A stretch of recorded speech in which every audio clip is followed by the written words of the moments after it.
Hey you guys, we're going to Bible journal Psalms 36:5. It says, "Your love, Lord, reaches to the heavens and your faithfulness to the skies." Today we're going to be using distressed oxide, we're going to be heat embossing, and we're going to be using gilding flakes. So stay tuned and we're going to jump right in. We are going to start off by washi taping off our page. I'm doing this to try to keep the distressed oxide away from the scriptures to the left.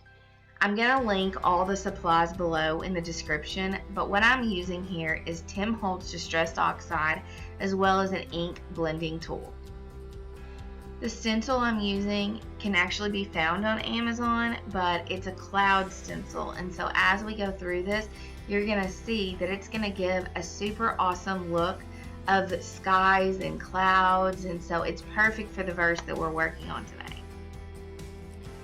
To save you some time, I am going to speed up this video so that you can understand what I'm doing but not have to watch it in real time.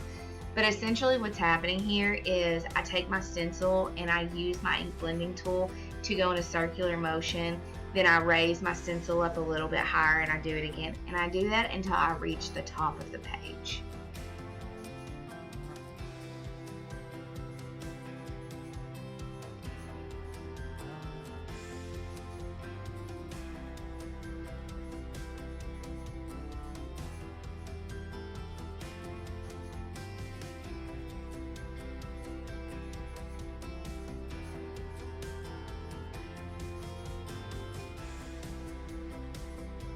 Let me go ahead and apologize in advance because this kind of gets out of my camera's view.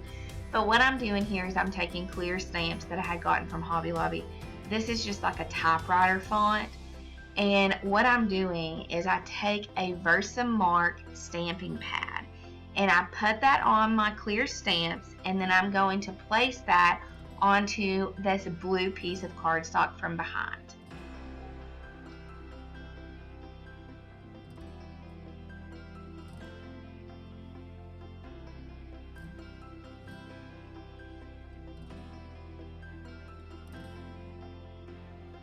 Now that I have it stamped, I'm going to take some embossing powder. This is called Princess Gold, and I just pour the embossing powder where I placed that stamp.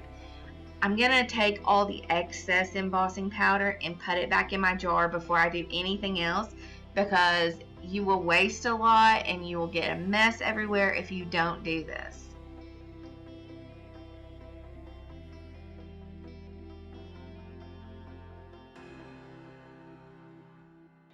This is the part where heat embossing gets really fun. I take a heat tool and you just run the heat tool over where you've got that heat embossing powder, and it's gonna turn that powder into a metallic look. When you feel it, it's a slightly elevated. It's a really great shimmer though, and so I love the looks of this. From here, I'm going to go ahead and cut this out and get it ready because I'm going to layer it here in a moment. But before we do the layering of it, I'm going to pull out some gilding flakes. Y'all, if you've not used gilding flakes, let me tell you, you need them in your life.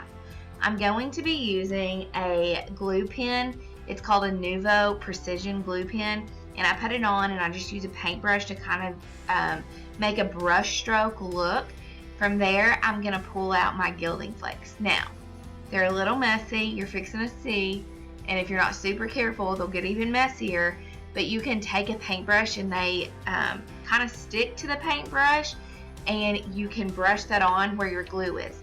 Now, you've got to let the glue dry first. The glue dries tacky, so it makes it really simple for your gilding flakes to adhere to them.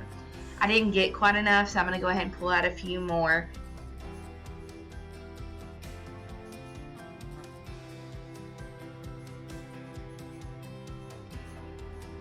Once I get near the end, I tend to use my finger to try to rub everything in, make sure the glue's got gilding flakes to it in all places, and pull off any extras. Now we're going to go ahead and take our piece of cardstock that we made earlier and layer it down. So something that I really enjoy is hand lettering, and I may do some videos later But one of my biggest suggestions for new or seasoned hand letterers is to always lay out your design first in pencil. This is going to give you time to adjust your layout, make sure you like the looks of it before you make it permanent. Then I'm going to come in and I use a Tombow pen. It's a brush pen, which I will also link below, but I use that to come in and make it permanent. Then I'm going to come back and I will always erase my pencil marks. This is just a really great way to lay it out and not mess it up until you get it exactly how you would like for it to be.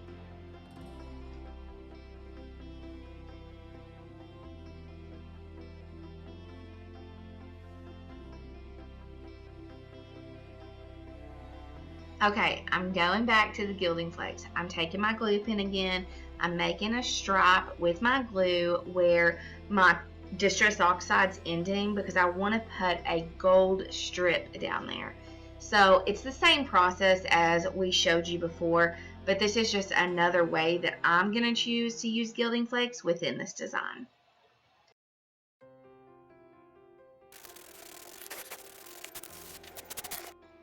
Here's another repeat technique. I'm using a floral clear stamp at this point, and I'm using the same supplies as before that I used to heat emboss. I'm just stamping it down. I'm going to pull my embossing powder out. We will then heat gun it, and it's going to turn into a shimmer and have a really awesome result.